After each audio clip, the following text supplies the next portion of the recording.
Welcome back to the Beyond the Garment podcast. On today's episode, we're going to be discussing the future of fashion, talking about 2020 fashion trends. Hopefully you enjoy this episode. Let's get into it. Good morning, good evening, good afternoon. Let's talk about some potential trends in the fashion industry for 2022. We're talking about both menswear and womenswear here. Keyword potential, because while I would like to think I can predict the future, I can't, sadly, and all of these things could be a huge flop in 2022.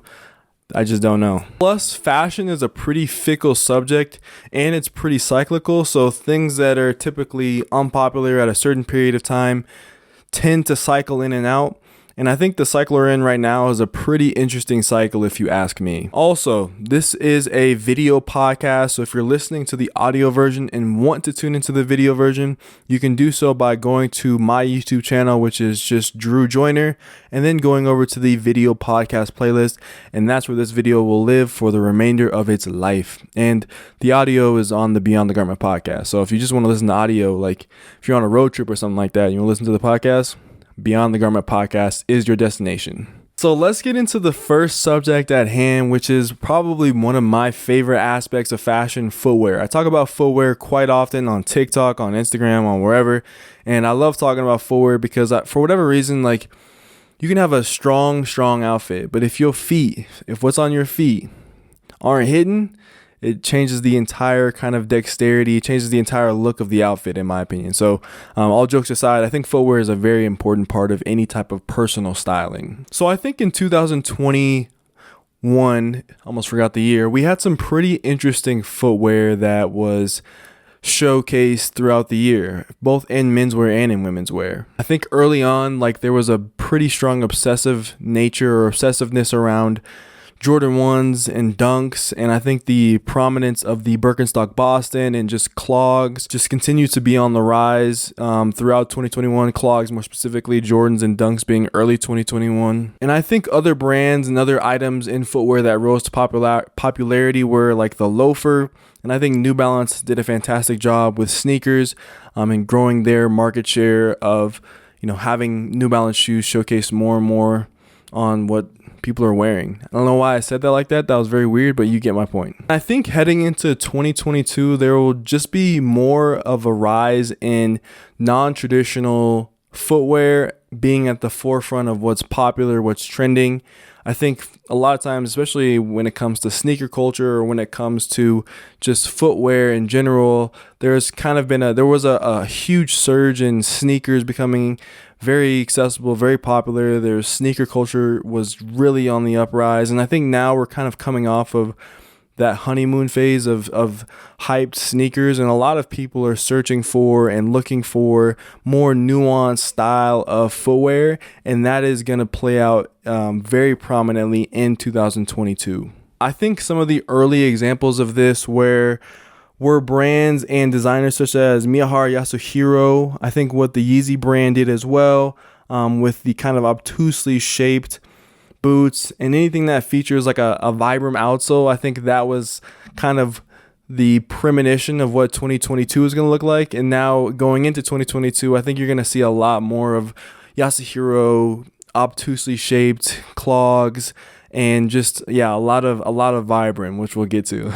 I definitely don't think that Vibram outsoles have reached the peak of their cultural relevance in the cultural zeitgeist of fashion and footwear, that's for sure. For those who don't know, Vibram is a Italian manufacturer that creates outsoles, creates the bottom layer of particular shoe silhouettes, whatever shoe silhouette someone will essentially come to Vibram and say, hey, I want to make a shoe with a Vibram outsole, and they will put on that outsole, and they're known to be have a lot of quality, they're known to be rugged, they're known to be long lasting, and they are Italian made. So that is kind of the story of what Vibram brings to the table. To be honest, I think the rise of Vibram probably deserves its own video in some capacity, whether it be like a discussion video on YouTube, because I feel like if I go back 2-3 years, while Vibram outsoles were still something that existed in a lot of products, it seems like more and more people are talking about using, buying, and more companies are acquiring Vibram outsoles for their footwear than ever before. And I think that kind of leads into the next category for what I predict in 2022 when it comes to just trends in general.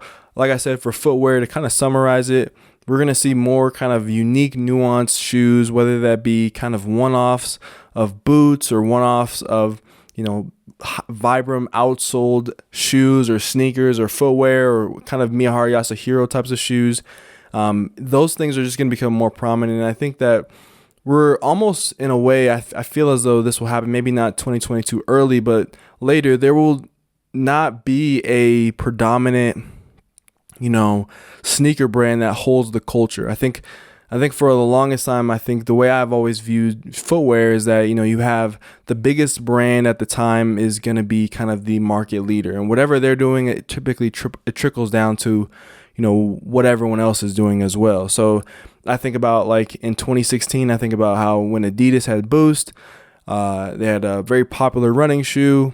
And what the trickle down effect was there in 2016 is that a lot of other companies came out with high quality, comfortable running shoes. Fast forward a little bit, you have the Off-White 10 collection, you have what Virgil did, and then that trickles down into a more deconstructed look on a lot of shoes and a very kind of artistic take on a lot of shoes. I think that led into, once again, having more of like dad chunky silhouettes. And the dad chunky silhouette, whether that be through Yeezy again or through what Nike was doing or with collaborated artists, trickle down. So for me, I think that the biggest trickle down will be this idea of, there won't be one sneaker brand that has and controls all of the kind of cultural clout. There will be multiple pockets, and I think that as the world becomes bigger and more people get introduced to fashion, the pockets will continue. Oh no, I knocked over my man. I knocked over my buddy right here, man. If you're watching the video podcast, there will be more just nuances all throughout. I think the world of footwear for fashion is becoming more and more complex with more and more players, much more players. And it kind of leads me to where I think that maybe if there is a proverbial like top type of style or a very high up type of style that kind of leads the culture or leads a lot of people in a particular way, I think that what I'm seeing a lot of is this Hikingcore outdoors man / woman clothing style, Gorpcore, which has been popular in 2021, but I feel like what I'm seeing is I'm seeing so much of it in the news. Every brand is coming out with their own hiker Vibram outsold shoe or jacket, and I just see it becoming a bigger trend in 2022 where even more people are wearing Arc'teryx like jackets, more people are wearing kind of hiker core type shoes and silhouettes and clothing. It's just going to be more prevalent. And I think the first reason why more people are gravitating towards this look is because of the functionality piece of it. I think subconsciously when you think about Hikingcore or you think about Gorpcore, you think about like clothing that's built for extreme conditions. So whether you're like hiking or if you're in rain or if you're in snow, like you have to have clothing that's reliable. And I think all of us or all the people who buy into like that mentality or buy into that clothing, they think that there's some type of value that they'll get from wearing clothing that is built for these conditions. If they wear them in a more kind of metropolitan area, then they have nothing to worry about if it rains, if something happens, if maybe your jacket gets caught on something, it's not going to tear.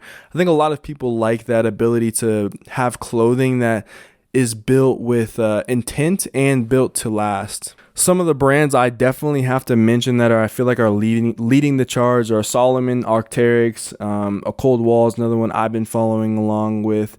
And I think so many others are also just getting into the game, man. I recently saw a Our Legacy, I think it was called a Yeti boot.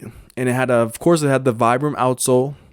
And it was this like kind of like very slender in the ankle area, elongated boot that looked really, really good. And it just goes to show, like, I feel like I see these kind of boots every other day. Maybe because it's the winter season here in the Northern Hemisphere and boots are popular, but there's something about it where I feel like a lot of people are engaging in this kind of Hikingcore, Gorpcore aesthetic look. And I feel like it'll only grow in prominence because it was bubbling up in 2021, and I don't think it's reached its peak yet. So I think 2022 could be its peak, or it could be still bubbling up even more. I think a great example of how it's been bubbling up is I actually saw a Jordan 1 made out of Gore-Tex.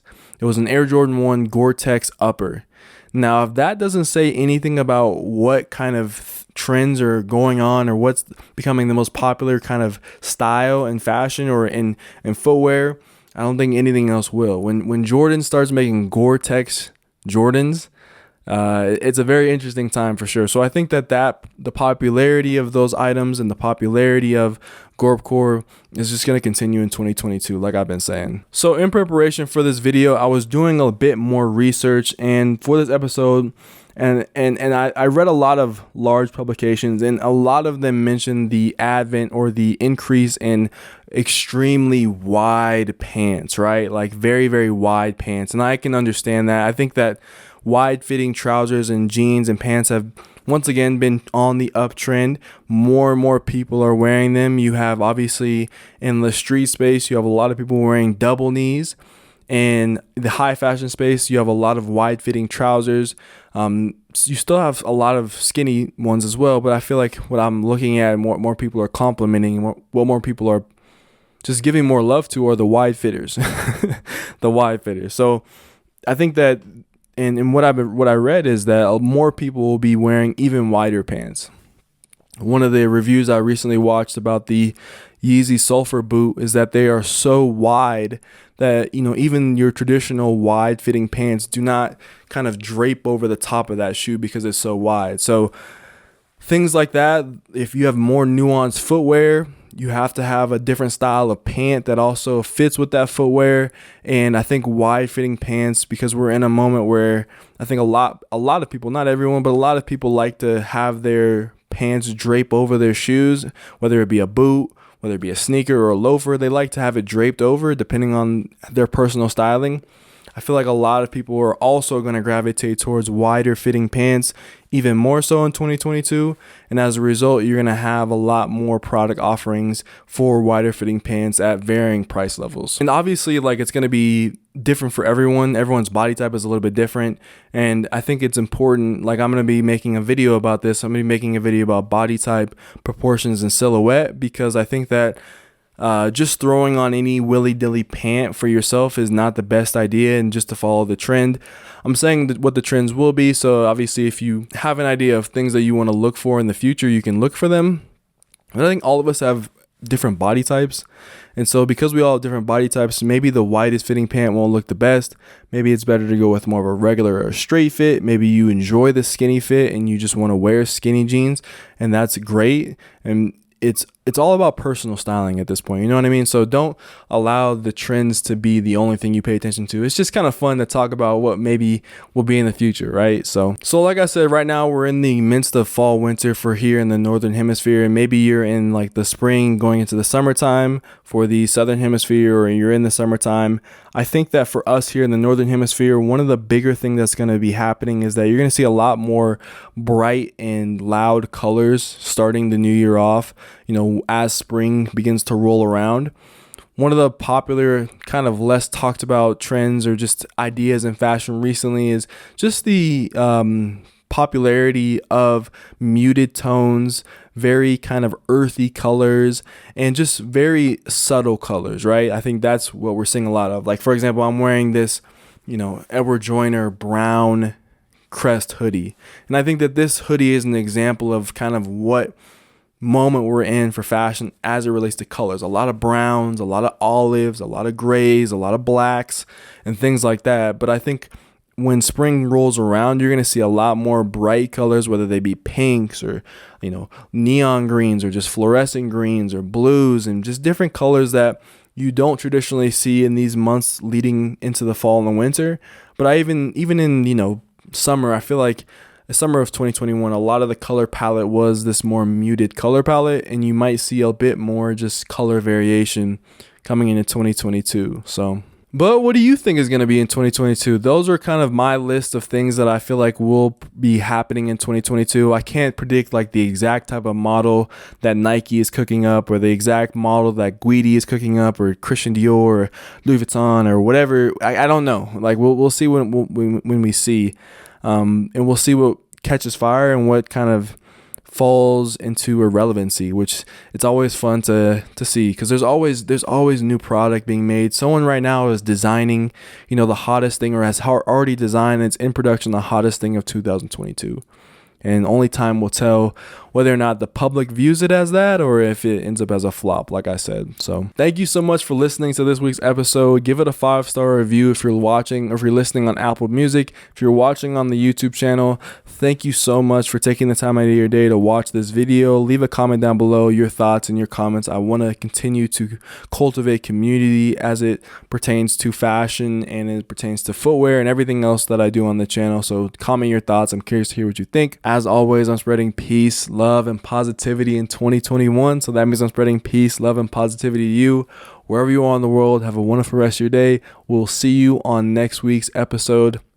Peace. Abianto. What's good? Post Vid Vid. Here's a fist bump. Bop. Thank you for staying to this point in the video.